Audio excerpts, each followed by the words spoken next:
હવે સમાચાર વિગતવાર। સુરત ખાતે ગઈકાલે થયેલ પથ્થરમારા બાબતે ગૃહ રાજ્યમંત્રી હર્ષ સંઘવીએ બેઠક યોજી હતી। તેઓએ જણાવ્યું હતું કે ગઈકાલે પથ્થરમારાની ઘટનામાં તાત્કાલિક ધરપકડ કરવામાં આવી છે અને રાત્રિ દરમિયાન કોમ્બિંગ કરવામાં આવ્યું હતું। સુરત ખાતે ગઈકાલે થયેલ પથ્થરમારા બાબતે ગૃહ રાજ્યમંત્રી હર્ષ સંઘવીએ બેઠક યોજી હતી। તેમણે જણાવ્યું હતું કે ગઈકાલે પથ્થરમારાની ઘટનામાં તાત્કાલિક ધરપકડ કરવામાં આવી છે અને તમામ લોકોની ધરપકડ કરાવવામાં આવી છે। રાત્રિ દરમિયાન કોમ્બિંગ પણ હાથ ધરવામાં આવ્યું છે અને ટેરેસ બારીમાંથી પથ્થરમારો કરવામાં આવ્યો હતો ત્યારે ડ્રોન અને સીસીટીવીની મદદથી ઓળખ કરવામાં આવી રહી છે। અનેક લોકો ઘરની બહાર દરવાજામાં લોક લગાવી છુપાયા હતા। કોઈ અભરાય પર અથવા પડદા પાછળ છુપાયા હોવાનું જાણવા મળ્યું હતું। પથ્થર મારનાર કોઈ પણ વ્યક્તિ હોય તે કાનૂન સાથે સમાજનો પણ ગુનેગાર છે। કોઈ પણ બેગુનાહ વ્યક્તિને સજા થવી ન જોઈએ એ ધ્યાન રાખવા સૂચના કરાઈ હતી। તમામ લોકોને વિશ્વાસ અપાવ્યો હતો કે આપણું ગુજરાત રાજ્યની કોઈ પણ શાંતિ દોહડાવવાનો પ્રયત્ન કરનારને સાંખી નહીં લેવાય। જે લોકો બાકી છે તેમની પણ ધરપકડ કરવામાં આવશે અને આજે કોર્ટમાં હાજર કરવામાં આવશે। ત્યારે હમણાં મુદ્દાઓ જાહેર કરવા યોગ્ય નથી તેવું તેઓએ જણાવ્યું હતું। એ 6 છોકરાઓ માટેનો બી વિષય પોલીસ દ્વારા ડિટેલ્ડ ઇન્વેસ્ટિગેશન કરવામાં આવ્યું છે।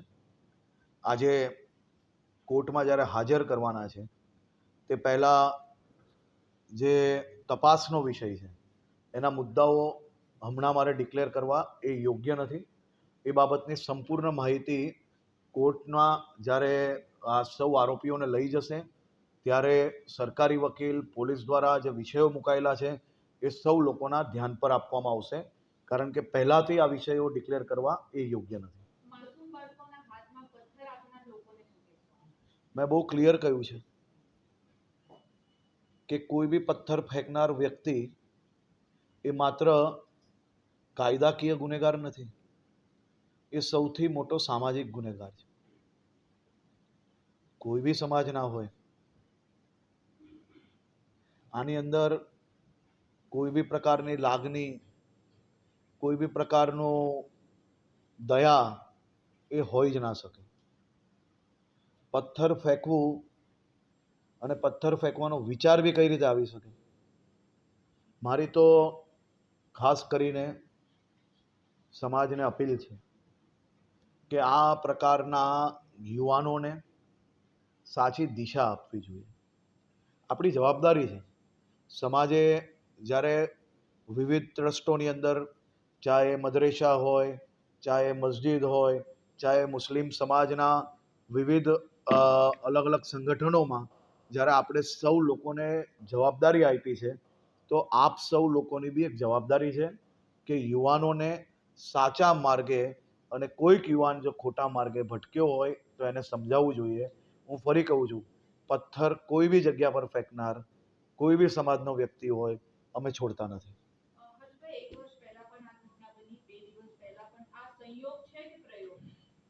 જો સંપૂર્ણ મેં તમને જેમ કહ્યું એમ ઇન્વેસ્ટિગેશન ચાલુ છે અને ચાલુ ઇન્વેસ્ટિગેશને હું કોઈ બી પ્રકારના સ્ટેટમેન્ટ નથી આપી શકતો।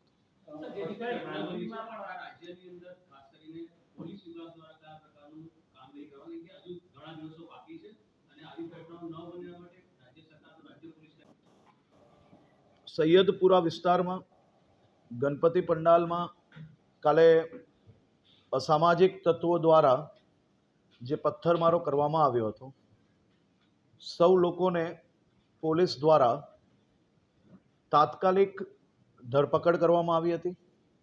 આખી રાત દરમિયાન વિસ્તારની અંદર કોમ્બિંગ કરીને જે લોકો દ્વારા પોતાના ઘરોની બાલ્કની, ટેરેસ પરથી અને અલગ અલગ જગ્યા પરથી જે પથ્થરમારો કરવામાં આવ્યો હતો તે સૌ લોકોને ડ્રોન, સીસીટીવી અને અન્ય વિડીયોના વિઝ્યુઅલ્સના માધ્યમથી ધરપકડ કરવામાં આવી છે।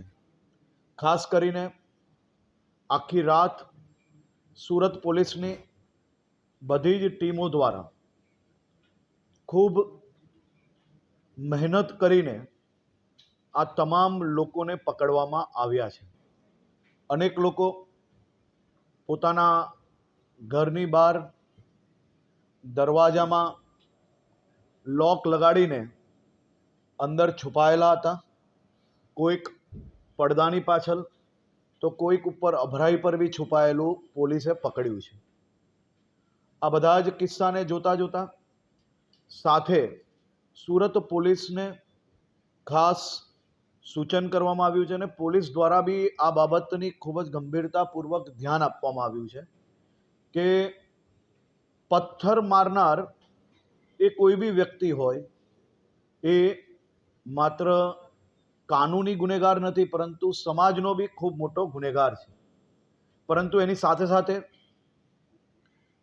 પોલીસ કમિશનર શ્રી દ્વારા એમની આખી ટીમને પહેલાં જ ખાસ સૂચના આપવામાં આવી હતી અને આજે ફરી સૂચના આપવામાં આવી કે કોઈ બી વ્યક્તિ ભૂલથી બી એક બી બેગુનાહ વ્યક્તિ આમાં ફસાવો ના જોઈએ. સુરત શહેર પોલીસ ટીમ દ્વારા એ બાબતની બી ગંભીરતાપૂર્વક ધ્યાન રાખવામાં આવ્યું છે.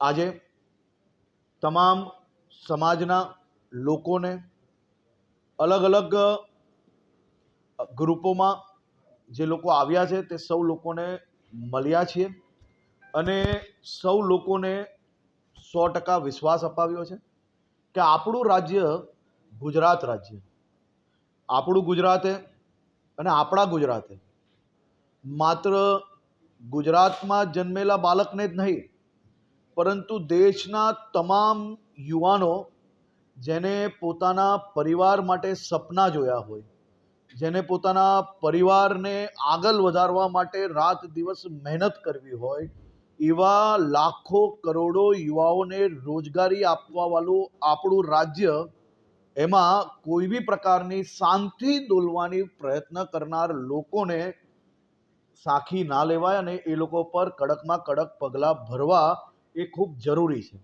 અને એ જ કાર્ય સુરત પોલીસ દ્વારા કરવામાં આવે છે. ગણપતિજીની પૂજા અર્ચના કરવું એ આપણા બધાનો હક છે. આપણા સૌની જીવાદોરી, આપણા સૌનું આસ્થાનું કેન્દ્ર એ ગણપતિજીની સ્થાપના 10 દિવસ માટે થતી હોય છે, પરંતુ મહિનાઓ પહેલાંથી અલગ અલગ મંડળો ગણપતિજીના આગમન માટે તૈયારીઓ કરતા હોય છે. લોકો પરિવારજનો જોડે જ્યારે ગણપતિજીના વિસર્જન થાય ને તો આંખોમાંથી આંસુ હોતા હોય છે. એવા સૌ ગણપતિ ભક્તો જે માત્ર ગણપતિજીની જે સ્થાપના કરે છે એ માત્ર પૂજા અર્ચના માટે નથી થતી. પૂજા અર્ચના જોડે એના જીવનની સૌથી મોટી આસ્થાનું કેન્દ્ર છે અને આસ્થાના કેન્દ્ર જોડે જોડે એક વિષય પર જો ડિટેલ્ડ રિસર્ચ થાય તો એનો અંદાજો સૌ લોકોને આવશે.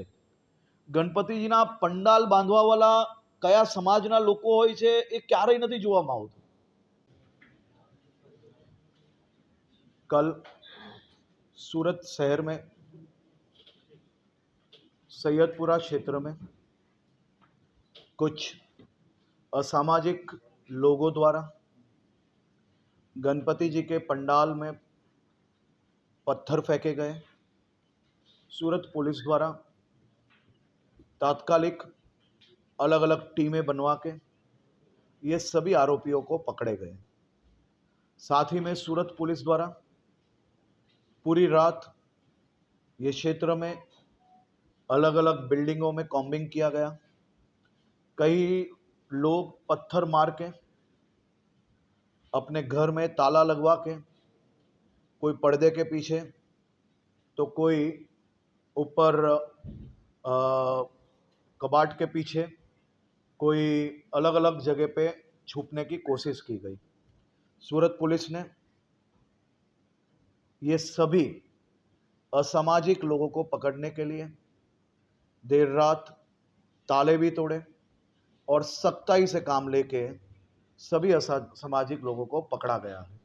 सूरत पुलिस ने खास तौर पे पुलिस कमिश्नर ने उनकी पूरी टीम को ये सूचना दी थी कि पत्थर फेंकने वाले एक भी व्यक्ति बचने नहीं चाहिए और एक भी बेगुनाह व्यक्ति भूल से भी उनको पकड़ा ना जाए. ये चीज़ का ध्यान पूरी टीम ने रखा और आने वाले दिनों में इन्वेस्टिगेशन दरमियान भी रखा जाएगा. खास तौर पे सूरत पुलिस और गुजरात पुलिस का ये स्लोगन रहा है, और यही उनका पहले से काम करने का तरीका रहा है कि जो भी कायदे में रहेगा वो ही फायदे में रहेगा। सूरत शहर के मैं सभी सामाजिक संगठनों को अपील करना चाहता हूं, हम सभी ने मिलकर गुजरात को रात दिन मेहनत करके ये गुजरात को देश भर का ग्रोथ इंजन बनाया है और यही धरती ने हमें रोजगारी भी दी, आगे बढ़ने के अवसर भी दिए, सभी परिवार के युवाओं को अपने सपने साकार करने की व्यवस्थाएं भी दी है। ये एक ऐसी धरती है जिसने मात्र गुजरात के बेटे बेटी नहीं, देश के युवा जिसने अपने परिवार के लिए सपने देखे हो, अपने बच्चों के लिए सपने देखे हो, वो सपने साकार करने के लिए रोजगारी के रूप में ये राज्य ने, ये देश के लाखों करोड़ों युवाओं को अवसर दिया है। ये राज्य हमेशा सभी त्योहार एक साथ मनाते आया है। मेरी सभी समाजों से अपील है कि पत्थर फेंकने वाला कोई भी समाज का नहीं हो सकता। पत्थर फेंकने वाला व्यक्ति वो मात्र कानूनी गुनहगार नहीं है, वो सबसे बड़ा सामाजिक गुनहगार है। और पत्थर फेंकने वाले ये सभी युवाओं को समझाने की जिम्मेदारी मुस्लिम समुदाय के सभी मेरे बुजुर्गों की और सभी आगेवानों की है। मुझे विश्वास है कि सभी आगेवान आने वाले दिनों में समाज के सभी युवाओं को अगर कोई तकलीफ है, अगर कोई भी समस्या है, तो पुलिस एवं कानून वो सबके लिए एक बराबर है।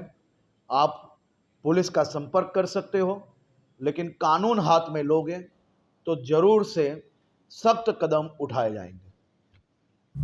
रिपोर्टर अरविंद राठौड़, जनादेश न्यूज, सूरत।